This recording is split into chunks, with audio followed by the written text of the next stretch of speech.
नमस्ते। मैं आज आपके लिए एक प्रोडक्ट लेके आया हूँ जिसके बारे में हम बताएंगे। आज की डेली लाइफ में पोल्यूशन जो है हमारी हेल्थ को इम्पेक्ट कर रहा है, हमारे हेल्थ को नुकसान पहुँचा रहा है। हम कैसे पता लगाएंगे कि पोल्यूशन कहाँ पर ज़्यादा है। हम जो जहाँ पर रह रहे हैं, जिस घर में रह रहे हैं, उसके आसपास वातावरण में कितना पोल्यूशन है और वो पोल्यूशन हमें कितना, हमारी हेल्थ को कितना इम्पेक्ट कर सकता है, उस बारे में हम बताएंगे। हम उसको कैसे डिटेक्ट कर सकते हैं और अगर हम सावधानी बरतें, इस डिटेक्टर के ज़रिए आपको पता लग जाएगा कि कैसे जो एयर क्वालिटी है, जो आपकी इंडोर एयर क्वालिटी और आउटडोर एयर क्वालिटी है, उसमें कितना डिफरेंस है। आप अपने हेल्थ को कैसे अच्छा और ठीक रख सकते हैं, जहां अपने घर की लोकेशन आप चेंज कर सकते हैं अगर आप अफोर्ड कर सकते हैं तो ये हमारे पास एक पोल्यूशन डिटेक्टर है, एयर क्वालिटी डिटेक्टर बोलते हैं इसको। ये दिखा देता हूँ मैं। ये एक सिंपल डिटेक्टर है। बाद में हम इसके बारे सारी फंक्शंस के बारे में जानकारी देंगे। सबसे पहले मैं बता दूं कि जो एयर क्वालिटी इंडेक्स होता है वो 2-3 पैरामीटर्स को मिलके ही हम उस इंडेक्स के ज़रिए पोल्यूशन को माप सकते हैं।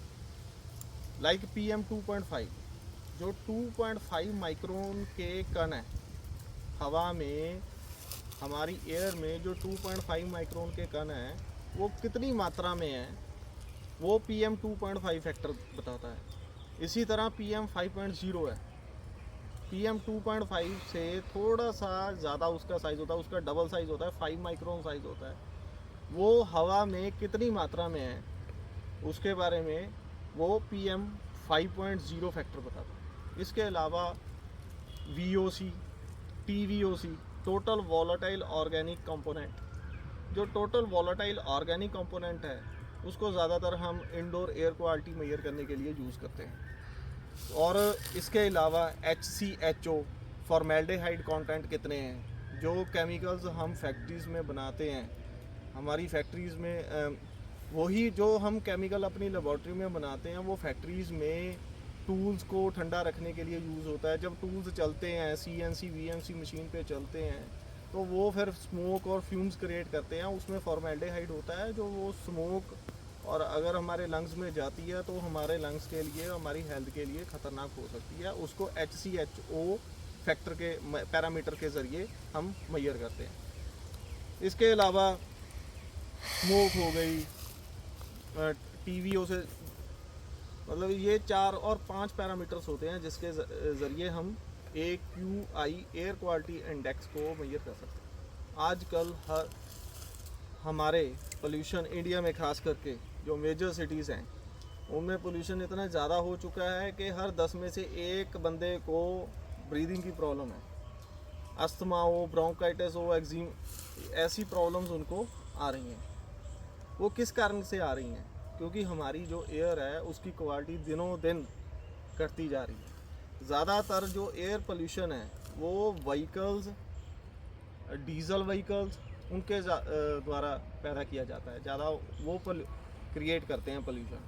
जो हमारी फैक्ट्रीज़ हैं, हमारे पास इंडिया में ज़्यादा से ज़्यादा, गुजरात लगा लीजिए, जो major hub, industrial hub cities हैं, वहाँ पर 4 से 5 मेजर फैक्ट्रीज़ होंगी जो धुआं बाहर निकालती हैं। पर उनके ऊपर भी पोल्यूशन कंट्रोल बोर्ड वहाँ पर फ़िल्टर्स लगाते थे, उनके चिमनीज़ में फ़िल्टर लगे होते हैं। ज़्यादातर 90 to 95% पोल्यूशन जो क्रिएट होता है वो व्हीकल्स के द्वारा क्रिएट हो रहा है। जैसे दिल्ली में बात करें कि हर एक बंदे के पास अपनी एक गाड़ी है, वो भी 1200 सीसी से ऊपर।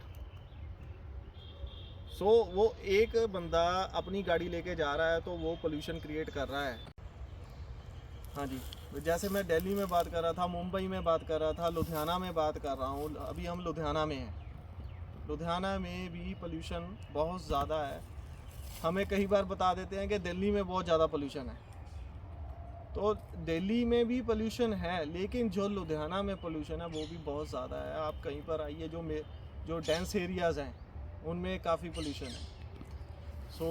इसी तरह जो हर एक स्टेट में कुछ ऐसे शहर हैं जो कमर्शियल और इंडस्ट्रियल हब कहलाते हैं, वहाँ पर नेचुरल सी बात है, वहाँ पर लोग ज़्यादा होंगे, डेंसिटी ऑफ पॉपुलेशन ज़्यादा होगी और वहाँ पर पोल्यूशन भी ज़्यादा होगा, उनके पास व्हीकल्स ज़्यादा होंगे।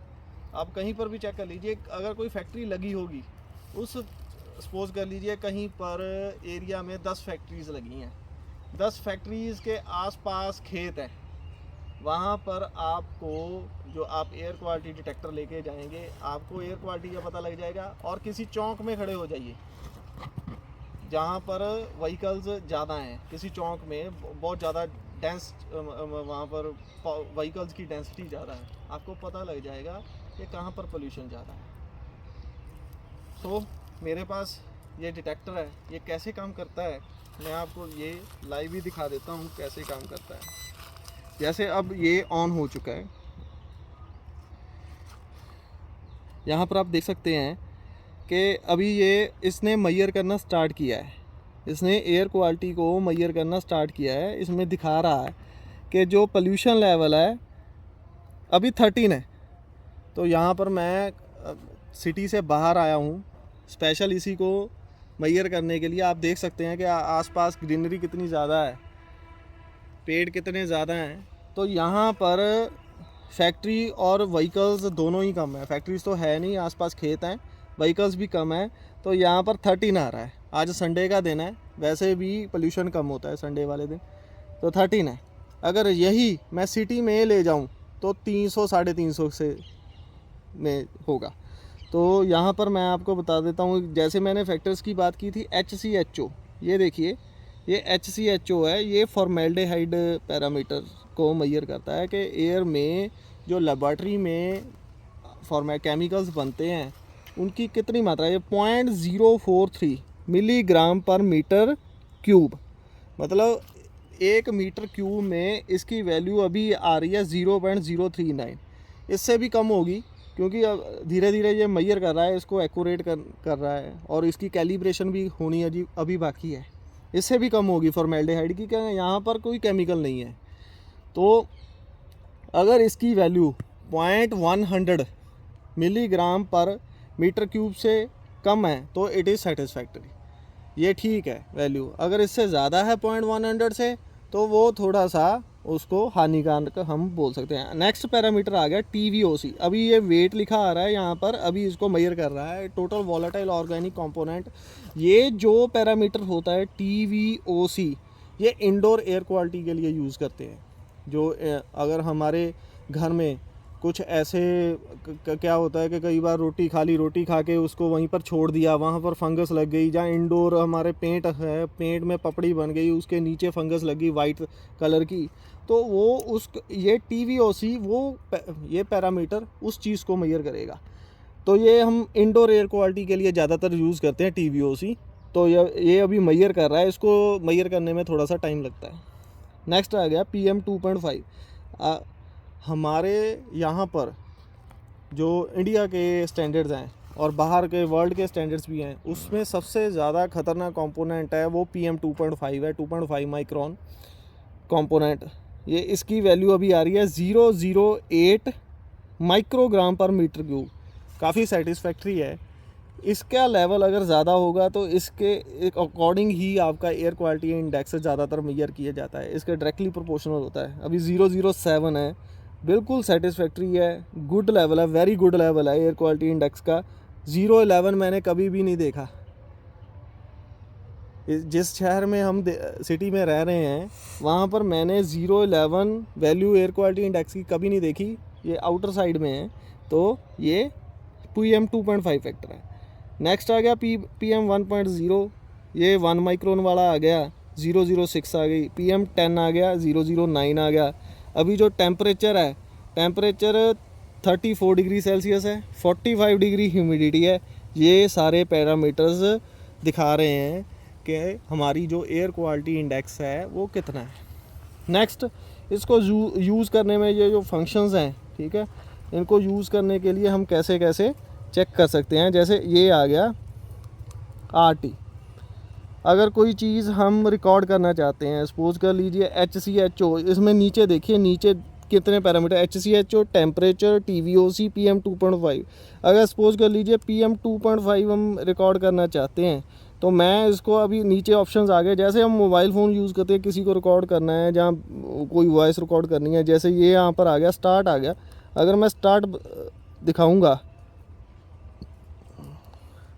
तो ये देखिए नीचे ग्राफ बनना स्टार्ट हो गया, काफ़ी माइनर सा आ रहा है नीचे ग्राफ।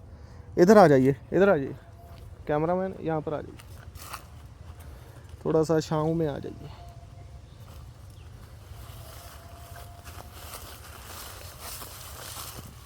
ये देखिए नीचे ग्रीन लाइट आ रही है, ये हल्का सा आपको पता नहीं दिख रहा होगा कि नहीं, ये देखिए नहीं दिख रहा है। चलो इसमें ग्राफ बनना स्टार्ट हो जाएगा। अगर मैं और कोई फैक्टर की बात करूं, इसको स्टॉप कर देता हूं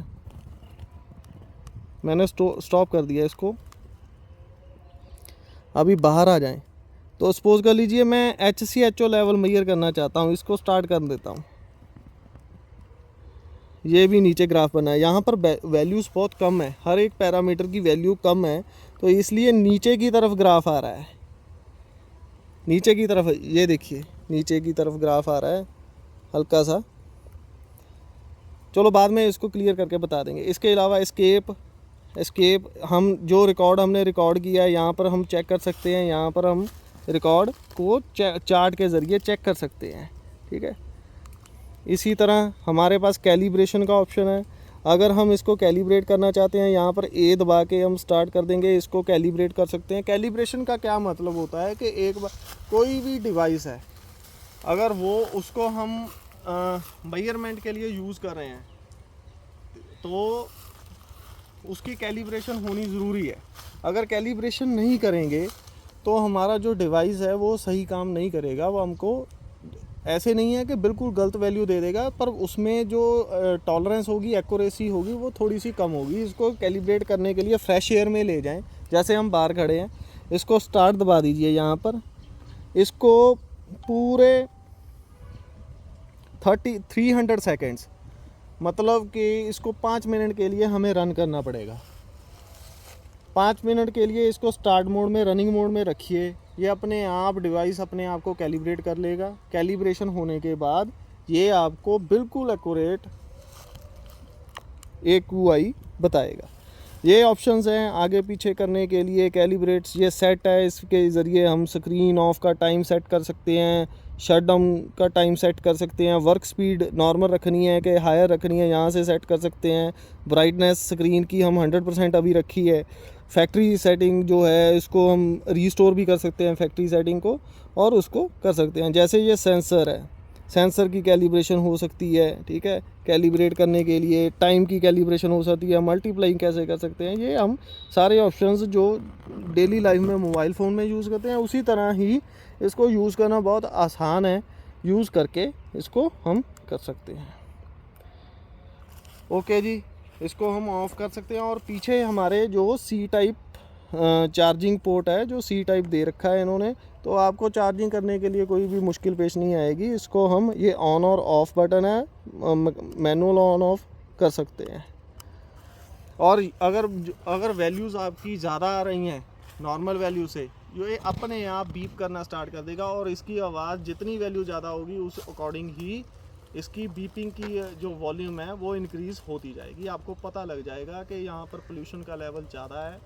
अगर आपको ब्रोंकाइटिस या अस्थमा है, आप जल्दी से जल्दी उस इन्वायरमेंट से बाहर निकल सकते हैं। उम्मीद करता हूँ आपको हमारी वीडियो बनाई अच्छी लगी होगी। धन्यवाद।